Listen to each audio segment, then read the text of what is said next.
Tourism को लेके भारत और मालदीव्स के बीच बहुत बड़ा विवाद खड़ा हो गया है, लेकिन मालदीव्स की सरकार ने कुछ कड़े कदम उठाए। जिन मंत्रियों ने प्रधानमंत्री नरेंद्र मोदी के खिलाफ बड़े बुरे शब्दों का इस्तेमाल किया, उनको सस्पेंड कर दिया, उनको बर्खास्त कर दिया गया है। लेकिन अभी भी प्रेसिडेंट मुइज़ू के ऑफिस से एक स्ट्रॉन्ग स्टेटमेंट आना बाकी है। जब यहाँ पर हम माले में खड़े होकर लोगों से बात करते हैं तो समझ आता है कि भारत मालदीव्स के लिए कितना महत्वपूर्ण है। ये केवल यहाँ पे टूरिज्म या पर्यटकों का आना जाना और उससे मालदीवियन इकोनॉमी की बढ़ोतरी या डेवलपमेंट होना, ये बस इस पर नहीं फोकस्ड है।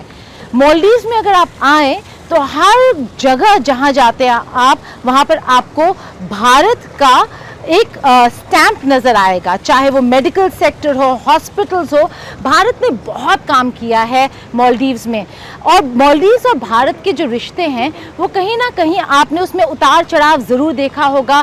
जब यामीन की सरकार होती थी, ये देखिए मोदी सरकार के वक्त ही नहीं है जब रिश्ते ख़राब हो रहे हैं। जब यामीन थे तो उन्होंने एक ऐसा वक्त आया था जब कहा था भारतीयों को यहाँ से निकल जाने के लिए, लेकिन medical sectors, doctors, nurses, white collared workers सब भारतीय है यहाँ पर।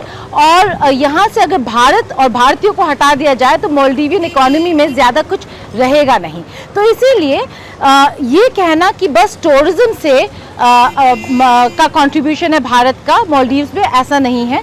हर कोने में आपको भारत नज़र आएगा।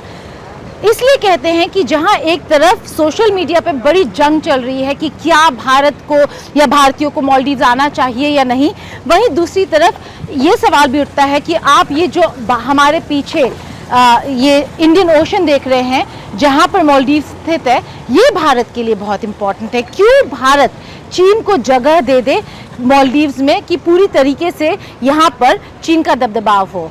क्यों भारत अपना जो स्ट्रेटेजिक पॉलिसी है उसको छोड़ दे मालदीव्स को लेकर? क्योंकि एक सरकार बदली है, सरकार यहाँ पे काफ़ी बदले हैं। यामीन की सरकार के वक्त बहुत बुरा वक्त था रिश्तों में, और फिर हमने देखा कि यहाँ पर सोली की सरकार, नशीद की सरकार के वक्त बहुत अच्छे रिश्ते हो गए थे दोनों देशों के बीच। तो सरकारों की वजह से कोई स्ट्रेटेजिक पॉलिसी नहीं छोड़ता है। मालदीव्स भारत के लिए इम्पॉर्टेंट है और मालदीव्स को भारत नहीं छोड़ेगा, चीन के लिए पूरा स्पेस नहीं दे देगा। वहीं दूसरी तरफ अगर आप देखें तो आज मुइज़ू चीन में है, चीन के दौरे पर है, और भारत उनका दौरा था भारत आने का, हमें क्या कहा जा रहा है कि उनके ओथ टेकिंग यानी कि उन्होंने जब